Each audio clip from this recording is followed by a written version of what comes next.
Everybody, welcome to open session of the Acton Agua Dulce Unified School District Board of Trustees meeting for June 25th, 2020. All right, I will read the civility statement. When conducting the district's business, we will strive to communicate clearly and concisely with respect of time for the time of others, listen objectively, carefully, considering the opinions of others, understand the counterproductive effects of disruptive, demeaning, and intimidating behaviors, understand and respect district policies and procedures, and maintain a respect for the rich history of the district and the efforts of others who have served in the past.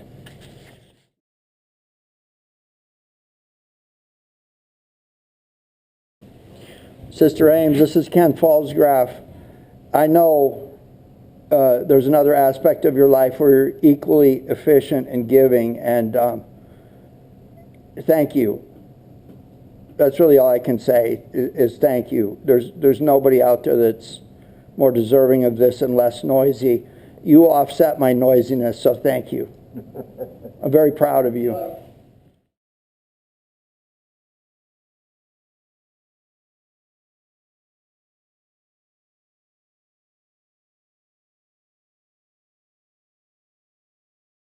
You all notice that I have pulled up the cowboy bandana tonight.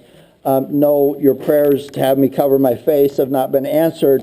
You can thank the California Department of Public Health, namely at the request of Governor Gavin Newsom, like him or not, Sonia Y. Angel, a state public health officer and director, like that person or not, June 18th, 2020, like it or not, guidance for use of facial coverings in public areas, and it goes on for pages, but the most important part is when you're engaged in work, whether at the workplace or performing work off-site, when you're interacting in person with any member of the public or working in any space that are visited by members of the public, and I do believe that means a public school administration office. So I hate these things, but we're not going to be playing cowboy out here. I think the dirt bike thing was probably as far as we want to go with that. But I'm going to ask that this be posted on the district website so everybody has a link and is very clear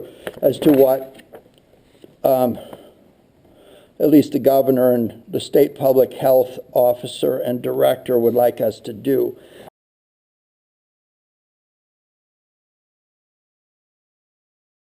I do want to report out that it's going to be time for me to have a phone call with the high-speed rail consultants that I've been talking about for the past few meetings. I want everyone to know, as a matter of concern for me, is apparently the route is going to change. It's going to move somewhere over in the vicinity of high desert. It's going to be underground. And I know from my drilling rig days in the oil fields and different places I've been that when you dig for things, there's something comes out called tailings, and those tailings are usually hauled off by trucks.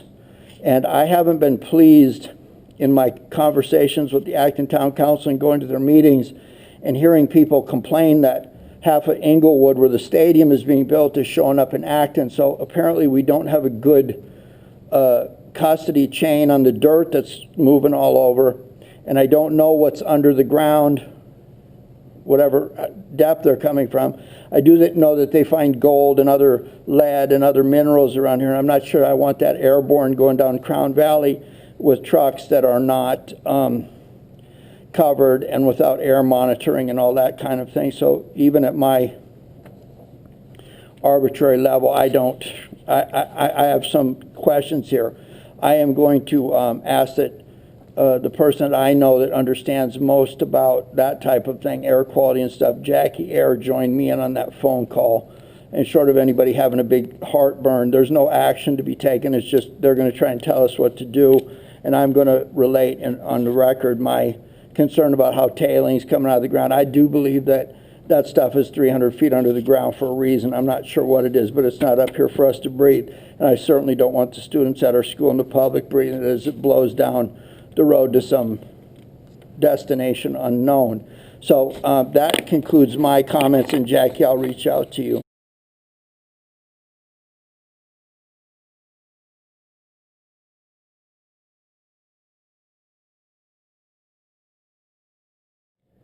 John, I started hearing your name being thrown around by a couple people in elementary school a few years ago, so you've had a good fan base here for quite some time.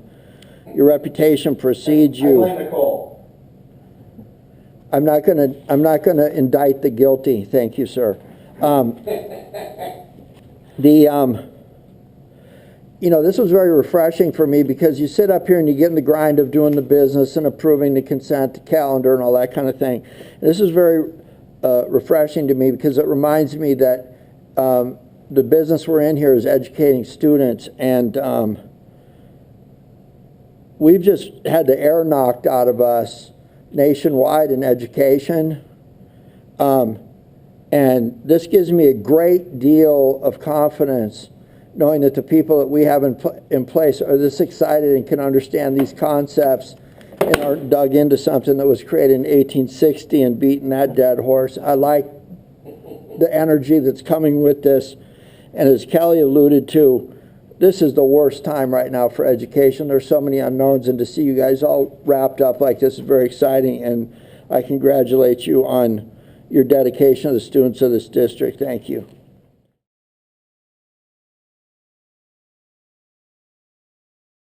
Lynn, I appreciate your command of the topic, and I am so glad that we align facilities directly with finance. That gives us a, I will say you were a buzzkill to the educational thing, but this is equally important.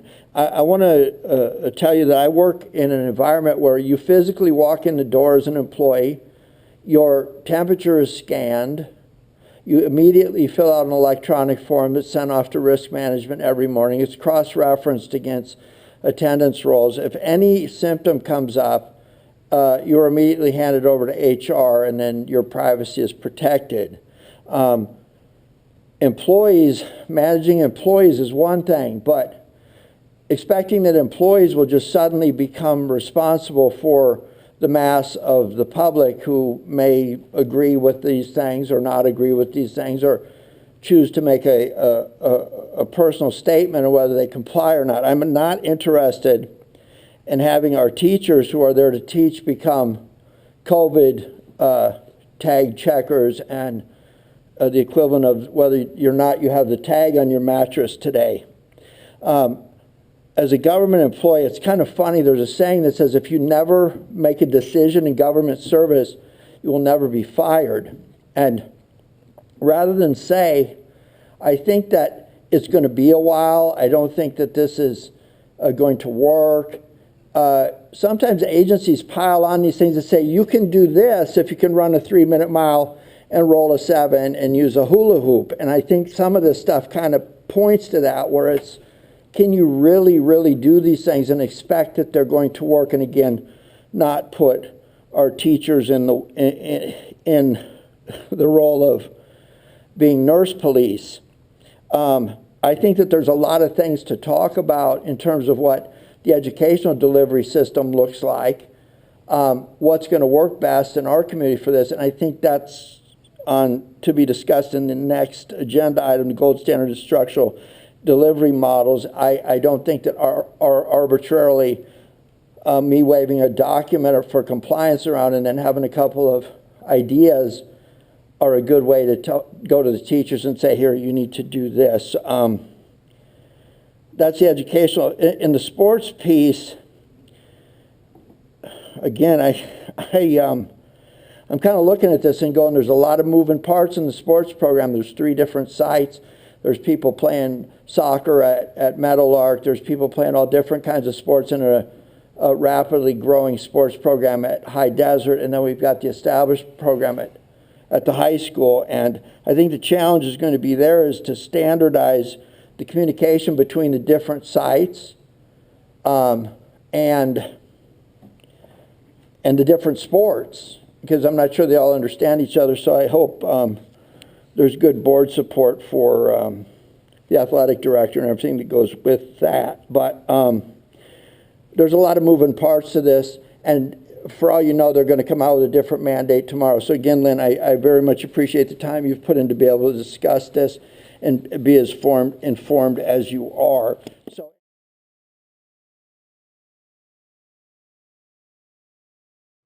I don't want to make any comments on this. I've already made my comments about what I think our teacher's role is and the many unknowns here. I am going to make a motion that we table this item. I'm glad it's on the agenda, so we got that update. But I'm going to make a motion that we table this item till it's brought forward at the appropriate time and informed appropriately by both oversight agencies and the district in collaboration with our teachers. I'm going to make a motion that we table this item until it's brought back by the superintendent for discussion again, whether that's at a special meeting or whatever. Do I have a second? Aye, please bring this back forward when it's more informed and we're ready to make some decisions that the teachers can support. Thank you.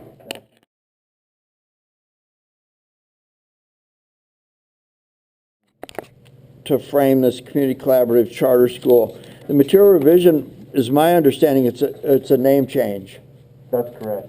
And so the level of support, learning outcome, all of that that's listed down here, the standard language does not apply in this case because that was already taken care of when their petition was renewed. Would that be accurate? That is accurate. And it's my understanding that the board's position is if you're going to change names, change your structure, go through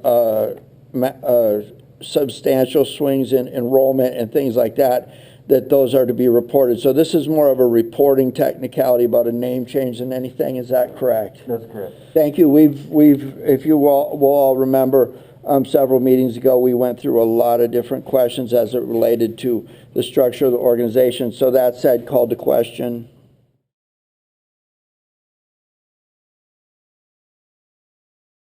In discussing this in a meeting we had with Mr. Costan and myself and Superintendent King, I related that I know for a fact that there are students that have gone from high desert to maybe a credit recovery program or weight training or a practice down at the Acton school campus in the past. They routinely go to the public library and in some cases maybe picked up for an after-school program there. So there, to me, there is a linear tie-in between district activities and this project. I know from my professional acquaintances that they were using gas tax funds to plant all the small trees that you see on the side of the road, and the repeal of that has left somebody wondering how to use Quimby Act funds to water trees and the like. So I do know that they were planning on developing that and making it much nicer. Yeah, we need to issue a letter that I would hope would include references to direct connections between this district and its students and the routes that they follow. I think that is more important that is put out and that is very clear that district students are directly affected in these pathways, and this is just not some horse trail for the convenience of others. So that said, let's call this to question. I just want to clarify the letter. Would you like that to come from staff or per Jackie's suggestion? We can draft it, share it with you, and it can be signed off by board president. Yes, yeah, if the rest of the board's good with that, I think we heard that everybody's on board with it. You want to remember some of the other requests, staff wants to participate in something like that, okay, but we're probably not going to make directives to staff to participate in things like that. They're free to join in and do what they want to do. But again, I think if the letter reflects that there are direct connections and routes between the students, I think that's the strongest piece of support that they need. Great job making it where they can understand it. So thanks so much.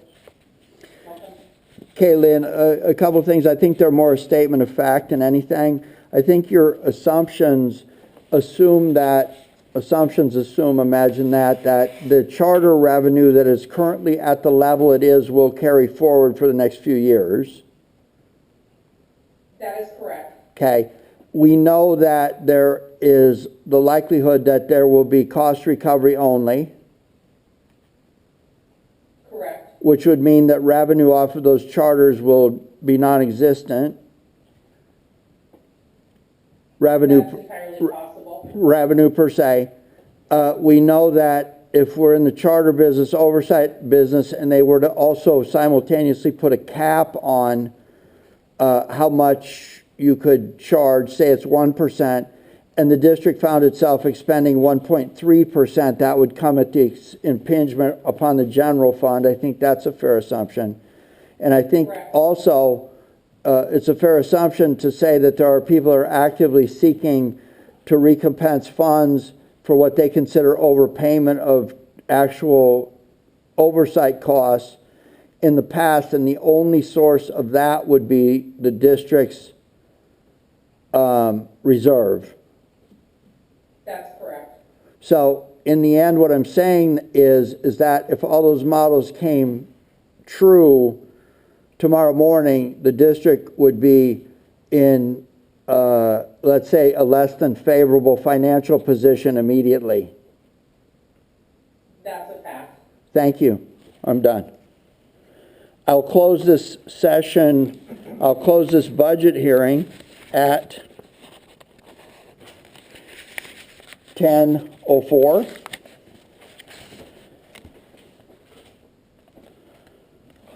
Do I have a motion to close the budget hearing at 10:04? I'll move it. Thank you, Mike. I'll second. Thank you, Brandon. Now, we will move on to approval of the same budget. Can I have a motion to move this in, please? So moved, Kelly.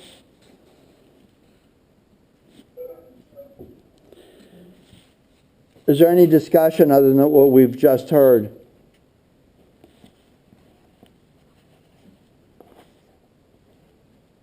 Hearing none, I will say that, Lynn, you do a fine job. Your conservative approach to how the district is financed, your management of the facilities, all those types of things is exemplary. It is one of these positions where you don't have to nod your head yes. I like that, though. At the end of the day, I commend you, and especially with the hand you're dealt sometimes, you do a wonderful job. Thank you. So, Bit of feedback. do I have let's call this the question. Do we want to approve Lynn's budget?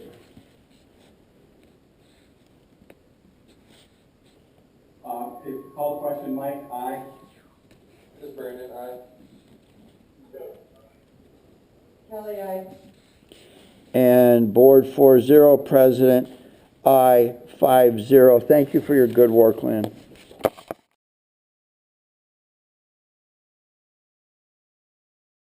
Okay, Lynn, a couple of things. I think they're more a statement of fact than anything. I think your assumptions assume, imagine that the charter revenue that is currently at the level it is will carry forward for the next few years.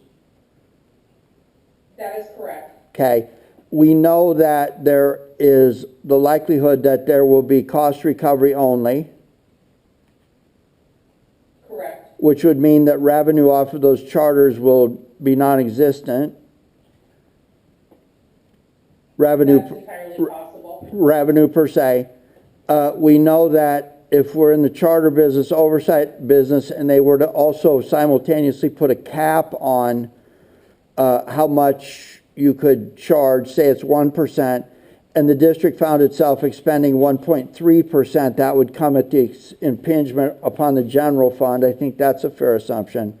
And I think Correct. also it's a fair assumption to say that there are people who are actively seeking to recompense funds for what they consider overpayment of actual oversight costs in the past, and the only source of that would be the district's